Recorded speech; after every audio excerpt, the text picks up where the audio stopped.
Hello, welcome to the Sumit Bhushan academy. मेरा नाम सुमित भूषण है और जैसा कि आपको पता होगा कि इस चैनल पे मैं जो है एजुकेशनल कंटेंट डालता हूँ।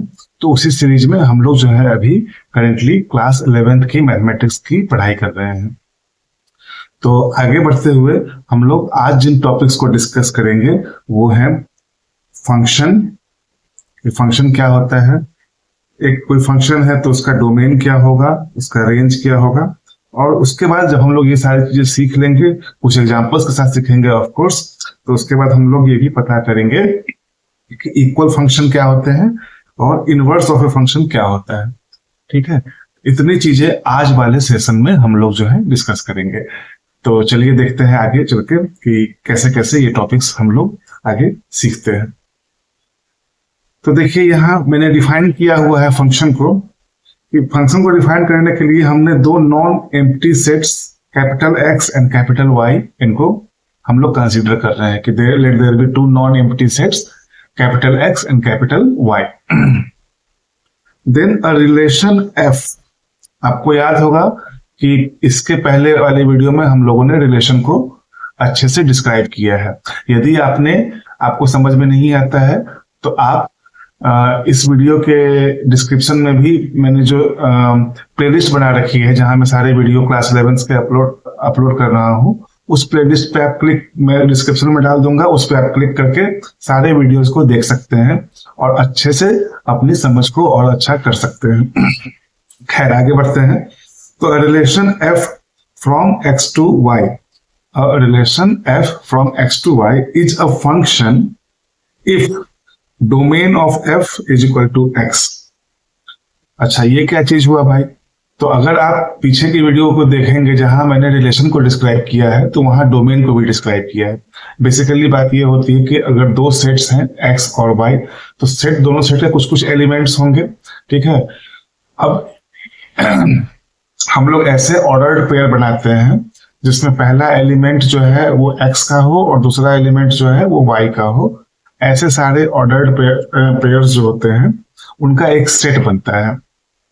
ठीक है, और रिलेशन जो होता है इन्हीं सेट्स का एक जो है सबसेट होता है।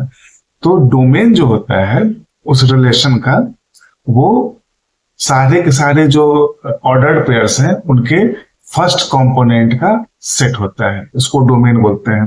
तो अगर एक ऐसा रिलेशन एफ जिसका डोमेन जो है वो पूरा सेट एक्स ही हो जाए, कैपिटल एक्स जो सेट हमने लेके चल रहे हैं, मतलब इस एक्स के जितने भी एलिमेंट्स हैं उसका कॉरेस्पॉन्डिंग कोई ना कोई एलिमेंट वाई में होगा, तो उस रिलेशन को हम लोग फंक्शन बोलेंगे।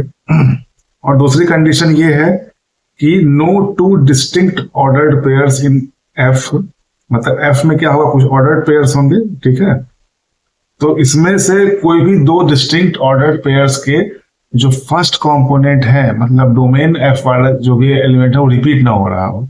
मतलब इसका बेसिकली समझने के लिए ये समझिए कि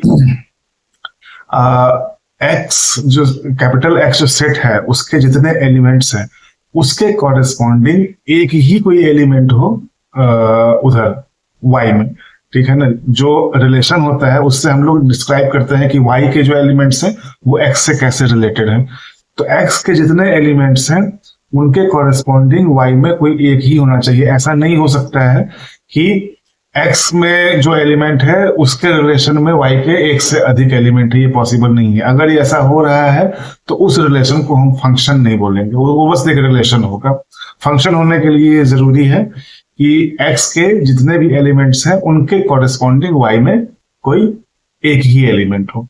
हाँ, एक्स के एक से अधिक एलिमेंट्स हो सकते हैं, उनसे कॉरेस्पॉन्डिंग वाई में कोई एक एलिमेंट, ये पॉसिबल है। लेकिन यहाँ एक से एक्स के एक से दो, जैसे मैं इसको अगर डिस्क्राइब करता हूं ऐसे पिक्टोरियली तो आपको ज्यादा समझ में आएगा। ये अच्छा एक्स वाई के टर्म में अभी बात हो रही है, तो एक्स वाई। अब देखिए यहाँ कुछ एलिमेंट्स हैं, तो फंक्शन होने के लिए जो है वो इसका रिलेशन इससे और इसी का रिलेशन इस दूसरे एलिमेंट से, ये पॉसिबल नहीं है। ये रिलेशन तो हो सकता है, इसको रिलेशन कोई भी रिलेशन कह सकते हैं, लेकिन ये फंक्शन नहीं है। लेकिन एट द सेम टाइम अगर एक्स वाई है इसके कुछ एलिमेंट्स है यहाँ, इसके भी कुछ एलिमेंट्स है यहाँ। तो इस तरह की बातें पॉसिबल है, ये हो सकती है, इसको तब भी हम फंक्शन ही कहेंगे, लेकिन वन टू मेनी वाला नहीं होगा। ठीक है, तो ये फंक्शन नहीं कहलाएगा, ये फंक्शन होगा, हो सकता है। ठीक है, इसी बात को यहाँ कहा जा रहा है कि no two distinct ordered pairs in F have the same first component. जो ऑर्डर्ड पेयर्स में कुछ कंपोनेंट होते हैं, दो कंपोनेंट्स होते हैं, दो ऑर्डर्ड पेयर्स जो है उनके फर्स्ट कंपोनेंट सेम नहीं होने चाहिए, तभी वो जो रिलेशन होगा उसको हम फंक्शन कह सकते हैं। ठीक है, और इसको हम लोग डिनोट कैसे करते हैं, इस वाले उससे, इसको हम लोग बोलते हैं F is a function from x to Y. ठीक, अब देखिए एफ, जैसा हमने देखा कि एफ एक टाइप ऑफ रिलेशन है, फंक्शन जो है एक तरह का रिलेशन है जिसके जिसके एलिमेंट्स होंगे कुछ ऑर्डर्ड पेयर्स होंगे। तो वहां उनमें से एक ऑर्डर्ड पेयर हमने ये मान लिया है एक्स वाई। तो हम लोग ऐसे लिखते हैं, then we write F X is equal to Y, और हम लोग कहते हैं कि y जो है it is the image of x under f। y is the image of x under f, और x जो होता है वो प्री इमेज ऑफ y होता है। ये मैंने लिखा भी होगा, हाँ, x is called the pre image of y। ठीक है, y जो दूसरा ऑर्डर्ड पेयर में जो दूसरा वाला एलिमेंट है, that y that is called the image of x under f। Relation को मेंटेन करना मेंशन करना जरूरी है कि कौन से रिलेशन की बात हो रही है। तो यहाँ रिलेशन जो है वो फंक्शन जो हम लोग डिफाइन कर रहे हैं वही अपना रिलेशन है। तो हम लोग बोलेंगे y को it is called the image of x under f, और जो x खुद होगा it will be called the pre image of y। ठीक, अब देखिए यहाँ डोमेन ऑफ f क्या होगा, क्लियरली x होगा, क्योंकि x के जितने भी एलिमेंट्स हैं, जैसे मान लीजिए 1 2 3 4 5 ये x है, y क्या है, कुछ भी है, मान लीजिए 7 8 9 10 कुछ भी है। ठीक है, इस तरह से।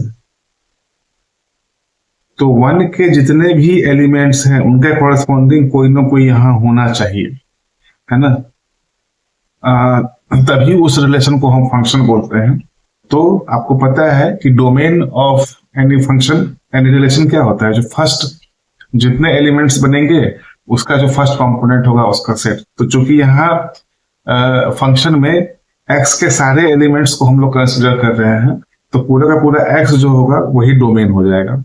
ठीक, रेंज, अब इसमें y में कुछ ऐसे एलिमेंट्स हो सकते हैं जो अनकवर्ड रह जाएंगे, है ना। मान लीजिए इसमें 10 11 12, तो 1 का रिलेशन 7 से है, 2 का रिलेशन 8 से है, 3 का 9 से है, 4 का 10 से है, 5 का 11 से है। ठीक है, तो x के तो सारे एलिमेंट कवर हो गए, बट y का एक 12 जो है ये छूट गया। ठीक है, तो इसका मतलब ये है कि range of f is not simply the set y, वो एक सबसेट होगा, है ना। और कोडोमेन आपको पता ही होगा, पीछे की वीडियो को अगर आपने देखा होगा, तो कोडोमेन सिंपली जो सेकंड वाला सेट होता है उसको हम लोग कोडोमेन बोलते हैं। ये रिलेशन में भी सेम बात है, और चूंकि फंक्शन एक टाइप ऑफ रिलेशन है इसलिए हम लोग यहाँ लिख रहे हैं codomain of f is equal to y। अब चलिए एग्जांपल्स है, इसको और अच्छे से समझते हैं। तो यहाँ दो सेट्स दिए गए हैं, x और y, उनके एलिमेंट्स यहाँ दिए गए हैं, जो आप देख सकते हैं कि 1 के एलिमेंट्स हैं x के एलिमेंट्स हैं 1 2 3 4, और y के एलिमेंट्स हैं 1 4 9 16 25। ठीक, अब देखिए यहाँ कह रहा है कि एक फंक्शन को हम लोग डिफाइन कर रहे हैं, let f is equal to the set of all the ordered pairs x y such that x is an element of x and y is an element of y and y is equal to x square. ठीक है, y is equal to x square. तो चलिए हम लोग पहले f के जितने elements वो पता कर लेते हैं। तो हम लोग यहाँ हमको क्या करना है, so that f is a function from x to y। यहाँ f को सिंपली एक रिलेशन लेके चलेंगे और बाद में हम लोग प्रूफ करेंगे कि f is a function from x to y। बाद में डोमेन रेंज भी फाइंड आउट करना है। ठीक है, चलते हैं।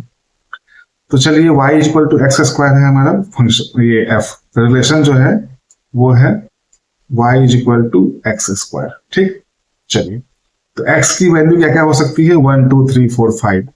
तो when x is equal to 1 that implies y is equal to 1 square equal to 1 और ये यहाँ पे y का एक एलिमेंट है, तो ये इसके कॉरेस्पॉन्डिंग जो हमें f का एलिमेंट मिला वो 1 1 मिला। ठीक है, अब देखिए सेट x का दूसरा एलिमेंट क्या है 2। Okay, x is equal to 2, that implies यहाँ पे देखेंगे इस रिलेशन में y is equal to x square यानी कि 2 स्क्वायर इक्वल टू 4। क्या 4 जो है उधर y में है? तो हाँ है, ठीक है, तो ये हो गया 2 4, ये दूसरा एलिमेंट मिल गया हमें। अब x जो है अगला एलिमेंट कौन सा है? 3, यहाँ 3 है x का अगला एलिमेंट। ठीक, तो x इज इक्वल टू 3 लेके चलेंगे, that implies y equal to 3 square is equal to 9। क्या 9 इधर है? हाँ 9 इधर है। ठीक, तो अगला एलिमेंट क्या होगा f का? वो 3 9 होगा। अब अगला x का एलिमेंट क्या है? 4, यही लास्ट है। ठीक है ना, तो 4, let x is equal to 4, then y equal to 4 square equal to 16। इस 16 वेरीफाई करते हैं क्या y में है? हाँ 16 है y में। ठीक है, तो अगला एलिमेंट हमारा क्या मिल गया? 4 और 16। अब देखिए x में कोई और एलिमेंट बचा नहीं है हमारा, जितने हैं 1 2 3 4 इसको सारे को हमने कवर कर लिया, तो इसके बाद अगला कोई एलिमेंट नहीं होगा f का। तो therefore f is equal to क्या क्या है?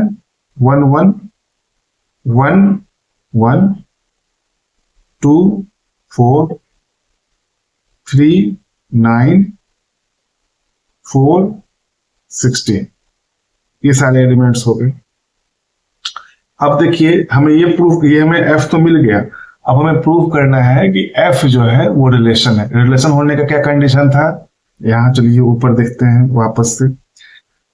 एक relation f will be called a function if domain of f is equal to x। चलिए पहली कंडीशन देखते हैं, डोमेन ऑफ f। यहाँ डोमेन ऑफ f क्या होगा? याद करिए कि डोमेन ऑफ रिलेशन क्या होता है कि जितने भी फर्स्ट एलिमेंट हैं उनका एक सेट, जितने भी एलिमेंट हैं उनके जो फर्स्ट कंपोनेंट है उनका सेट। तो फर्स्ट एक एलिमेंट ये है, दूसरा एलिमेंट, तीसरा एलिमेंट और चौथा एलिमेंट, इतने 4 एलिमेंट्स हैं इस एफ सेट के। इनमें से सभी का फर्स्ट कंपोनेंट क्या क्या है? 1 2 3 और 4। तो therefore domain of F is equal to 1 2 3 4।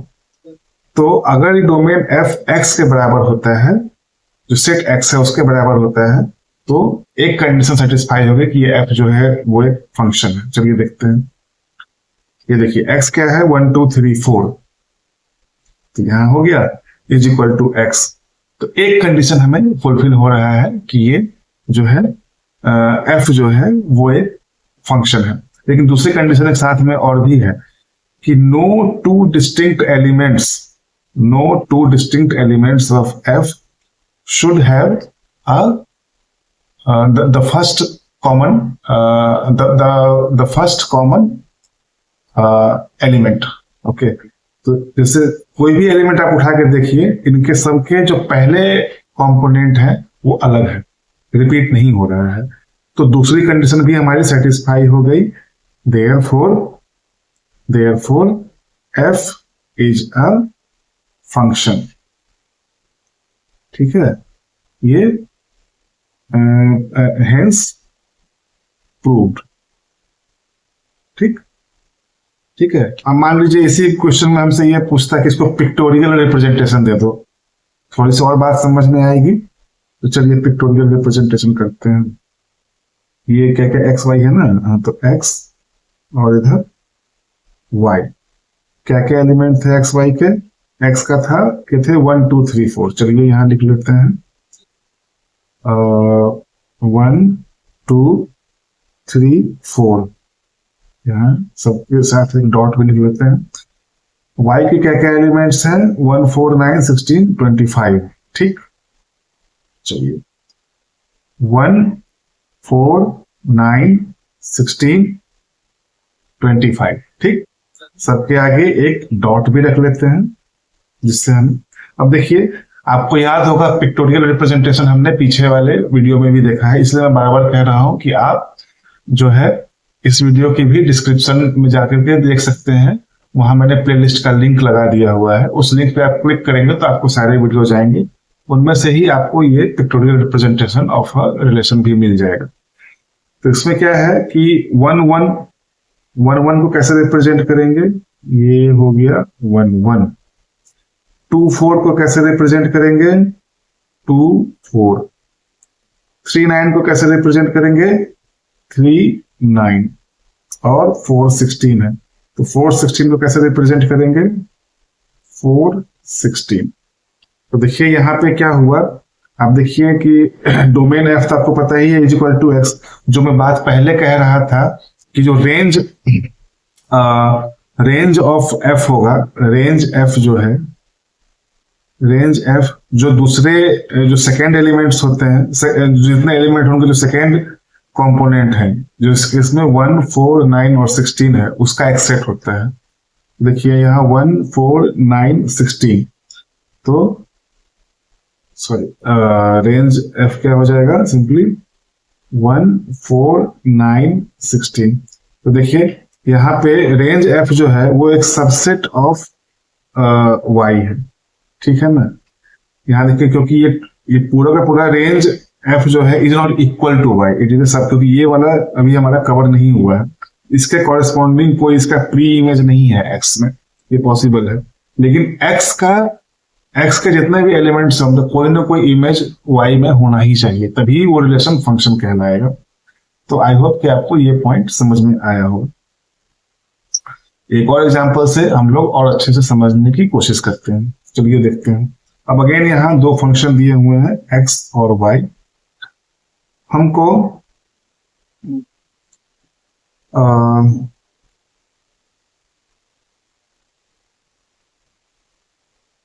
Okay यहाँ मैंने ये क्वेश्चन मैंने कुछ मिस्टेक किया है, ठीक से नहीं लिखा है, मुझे देखना पड़ेगा बीच में। तो चलिए इसको हम लोग बाद में किसी और वीडियो में देखेंगे, ठीक। तो बेसिकली मैं यहाँ जो रिलेशन है वो लिखना भूल गया हूँ, कोई बात नहीं, तो हम लोग अगले किसी उसमें देखेंगे इसको, ठीक है।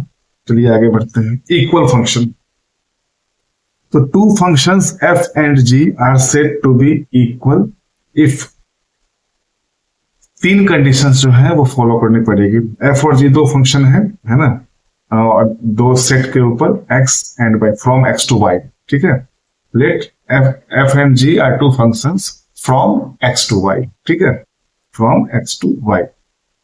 सो f and g will be equal to each other if they follow all of the three conditions. तो देखिए पहली कंडीशन क्या है कि जो डोमेन एफ का होगा that should be equal to the domain of G, तो domain of both the function should be equal to each other, ठीक। एक पहला ये कंडीशन होना चाहिए। Similarly codomain of X F should also be equal to codomain of G. और तीसरा F X is equal to G X for every X in their common domain. F X is equal, जितने भी x की value जब हम put करेंगे relation के अंदर, तो जो हमें वैल्यू मिलेगी y की वो हर x के लिए दोनों में बराबर होना चाहिए। मतलब f जो होगा उसमें जब हम x की वैल्यू पुट करेंगे तो जो y की वैल्यू मिलेगी, अगर हम सेम x की वैल्यू g में भी पुट करते हैं तो सेम y की वैल्यू हमें मिले। तो एग्जाम्पल से समझेंगे तो अच्छे से समझ में आएगा।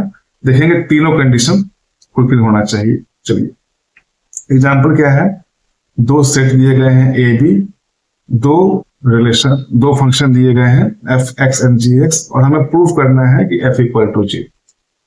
तो डोमेन देखिए क्या क्या हो सकता है, चलिए हम लोग लिख ही लेते हैं कि एफ एक्स क्या क्या हो सकता है। देखिए एफ एक्स,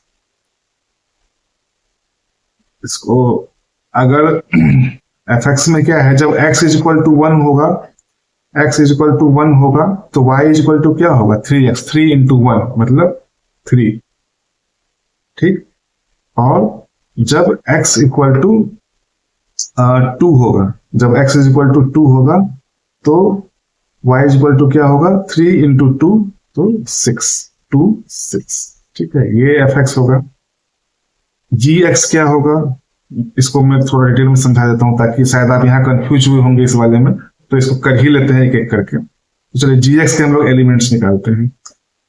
तो when x equal to 1 then y equal to x square plus 2, तो 1 स्क्वायर प्लस 2 मतलब 1 प्लस 2 इक्वल टू 3।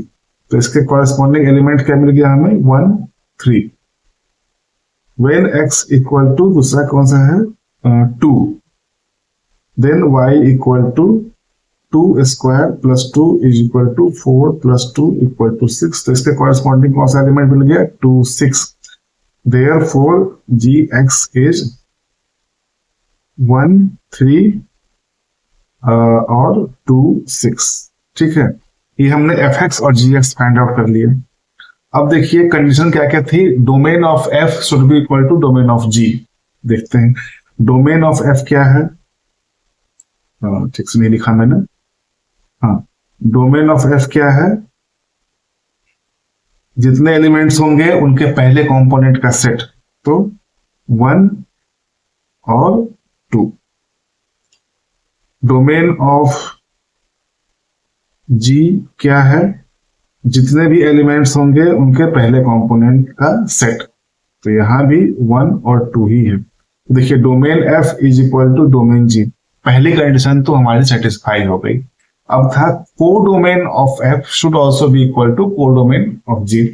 कोडोमेन क्या होगा, कोडोमेन जो होता है वो सिंपली जो सेट, इस केस में y है ना, हाँ b है, तो सेट b है सिंपली वो हो जाता है। तो कोडोमेन ऑफ f क्या है 3 6, और कोडोमेन ऑफ g ये भी सेम चीज है 3 6। ठीक है, तो कोडोमेन ही बराबर हो गया, तो दो कंडीशन फुलफिल हो गई कि domain of f is equal to domain of g, ये सेटिस्फाई हो गया। डोमेन और codomain of f is equal to codomain of g, ये भी सेटिस्फाई हो गया। तीसरी कंडीशन क्या थी, fx is equal to gx for all x। तो for x equal to 1 fx is 3 into 1 equal to 3, और gx इज x स्क्वायर मतलब 1 square plus 2 is equal to 3। तो fx is equal to gx, x is equal to 1 के लिए हुआ।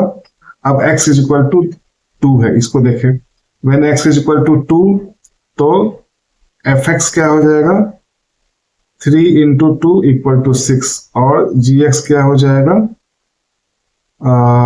2 square plus 2 equal to 6। तो fx is equal to gx यहां भी हो गया। तो fx is equal to gx जो है हर एक x के लिए वैलिडेट हो गया। तो तीनों कंडीशन फुलफिल हो गई कि domain of f is equal to domain of g, codomain of f is equal to codomain of g, और fx is equal to gx for all the values of x in their common domain. तो ये तीनों condition satisfy हो गई। therefore hence fx is equal to gx verified। ठीक, ये हो गया। अब आज का लास्ट टॉपिक देखते हैं हम लोग, इनवर्स ऑफ अ फंक्शन। तो सिंपली ये बहुत सिंपल सा है कि लेट f कोई फंक्शन ले लेते हैं फ्रॉम x टू y, और let y is an element of the set y। तो f इनवर्स y, सो f इसको हम लोग f इनवर्स ऐसे डिनोट करते हैं। तो f inverse y is defined as the set of all pre images of y। तो कोई एक एलिमेंट होगा y का, तो उस y के कॉरेस्पॉन्डिंग जितने प्री इमेजेस होंगे उसका वो सेट हो सकता है। ठीक है ना, तो जैसे फॉर एग्जांपल हम लोग देख सकते हैं कोई रिलेशन है, मान लीजिए कोई फंक्शन है f such that y is equal to x square plus 3। Suppose कीजिए ये फंक्शन है हमारा, सॉरी y स्क्वायर नहीं, y इज इक्वल टू, और ये मान लीजिए रियल नंबर्स का सेट है, मतलब जो फंक्शन इटसेल्फ है it is from R to R, ये है। तो मान लीजिए कि हमें दिया गया है y इज इक्वल टू 19, तो y इज इक्वल टू 19 पे y इज इक्वल टू 19 जो होगा, मतलब 19 जो होगा वो इमेज होगा किसी न किसी x की वैल्यू का, ठीक है ना।